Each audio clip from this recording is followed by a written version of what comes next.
नमस्कार दोस्तों मास्क लगा के रखना है और हाथों को सैनिटाइज और हाथ धोते रहने हैं, वो भी अच्छे से। दोस्तों फिलहाल वीडियो बना रहा हूँ, उसके लिए मुझे मास्क उतारना जरूरी है। दोस्तों इस समय देश में वैक्सीन की कमी के कारण बहुत सारे लोग वैक्सीन से वंचित हैं और हम सब देख रहे हैं कि अभी वैक्सीन मैन्युफैक्चर हो ही नहीं रही है। और फिलहाल में एक आरटीआई के द्वारा पता चला है कि देश में वैक्सीन की कमी के कई सारे कारण हैं, जिसमें एक सबसे बड़ा कारण यह है कि वैक्सीन के लिए एक अमाउंट एलोकेट हुआ था बजट में, जो कि आपको याद होना चाहिए बजट में कितना अमाउंट एलोकेट हुआ था। अगर आपको याद है तो नीचे कमेंट करके बताइएगा। फिलहाल वैक्सीन के लिए सिर्फ 4488.75 करोड़ रुपए अभी तक उन कंपनियों को दिया गया है जिन्होंने वैक्सीन बनाई है। तो कितना अमाउंट एलोकेट हुआ था, कितना दिया गया और कितना बना और कितना बनना चाहिए था, उसके बारे में विस्तार से जानेंगे। कुछ फैक्ट की बातें हमें यहाँ पर करनी चाहिए। दिसंबर के महीने में 10 तारीख से केस कम होना स्टार्ट हो गए थे। 10 तारीख को हमारे देश में 30,000 के आसपास केस आए थे और यह सिलसिला 17 मार्च तक लगातार चलता रहा। 17 मार्च को हमारे देश में 35,000 केस आए थे और वहां से ग्राफ बढ़ना स्टार्ट हो गया था। तो लगभग 3 महीने से ज्यादा का समय था हमारे पास इस सेकेंड वेव के लिए तैयारी करने का। जबकि हम दूसरे कंट्रीज में देख रहे थे कि कोरोना का ग्राफ लगातार बढ़ रहा था। अगर इसी बीच में जनवरी में देखा जाए तो यूएस में सबसे पीक पर था कोरोना और हमने इस बीच में कितनी तैयारी की या किस चीज की तैयारी की सरकार ने, वो आप जानते ही हो। इस बीच में इलेक्शन का दौर था और इलेक्शन के टाइम में कोई तैयारी नहीं थी। ना कि टीके के लिए प्रचार किया गया, ना आपके वैक्सीन के लिए प्रचार किया गया। अगर आप इस बीच में प्रचार देखोगे तो वो इलेक्शन का ज्यादा था, वैक्सीन का कम था। अगर इस बीच में हमारे साथियों या हमारे पूरे देश के जो वॉलंटियर्स है उनको भी वैक्सीन लग जाता तो हो सकता था इस महामारी से लड़ने के लिए वो लोग पहले से रेडी होते हैं। लेकिन ये काम अभी तक भी पूरा नहीं हुआ है। किसी ने ये तक सोचने की जरूरत नहीं की थी कि सेकेंड वेव इतना डिजास्टर्स हो सकता है। और दोस्तों इस बीच में हमने ये हालत देखी है कि दर मरीज भटक रहे हैं, हॉस्पिटल में बेड नहीं मिल रहे हैं, दवाइयाँ नहीं मिल रही है, वैक्सीन की तो दूर की बात है।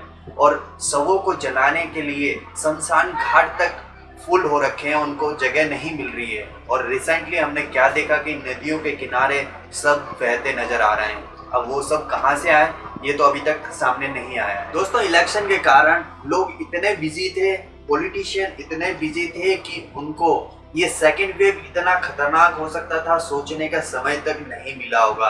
ये सेकेंड वेव इतना डिजास्ट्रस था कि लोगों को हॉस्पिटल में दवाइयां नहीं मिल रही थी, बेड्स नहीं मिल रहे थे, लोग दर हॉस्पिटलों में भटक रहे थे बेडों के लिए। ये सीन तो आपने देखा ही होगा हर अस्पताल में, दिल्ली में और मुंबई में खासकर ज्यादातर।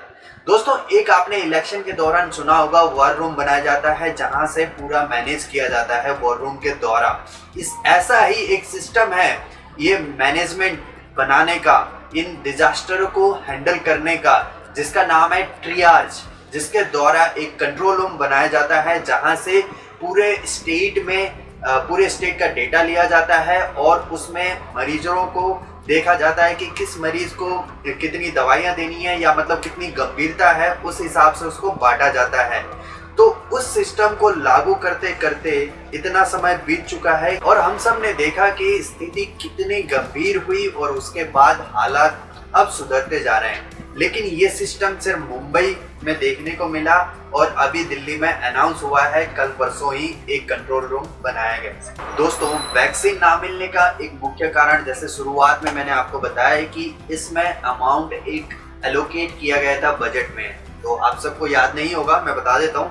35,000 करोड़ अमाउंट एलोकेट हुआ था बजट में वैक्सीन के लिए, जिसमें से सिर्फ 4488.75 करोड़ खर्च किया गया है 2 कंपनियों के लिए, भारत बायोटेक और सीरम इंस्टीट्यूट, जिसमें से सीरम इंस्टीट्यूट ने 21 करोड़ डोज दिए हैं गवर्नमेंट को और भारत बायोटेक ने 7.2 करोड़ के आसपास वैक्सीन डोजेस दिए हैं। जो मैंने आपको फिगर्स बताए हैं वो एज पर द आरटीआई है और उसमें से पर डोज खर्चा जो है गवर्नमेंट का 150 रुपए प्लस 5% जीएसटी का है, लगभग 157 रुपए। और जो मार्केट में प्राइस बताया गया है 250, और आपको मार्केट में प्राइस पता होगा कि 1000 से 1200 भी प्राइवेट हॉस्पिटल में लोगों से लिया जा रहा है।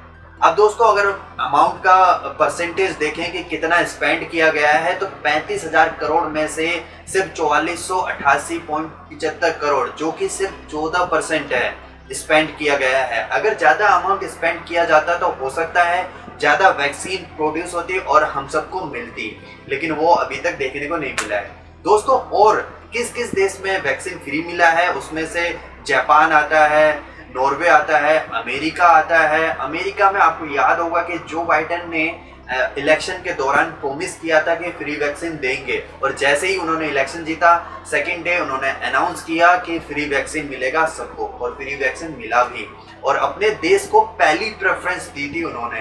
दोस्तों हमारे देश में भी फ्री वैक्सीन का वादा किया गया था इलेक्शन के दौरान। बिहार में अगर आपको याद हो तो बिहार में फ्री वैक्सीन का अनाउंस किया गया था, अगर इलेक्शन में वोट देंगे तो, अगर बीजेपी जीतती है तो, बीजेपी का अलायंस था।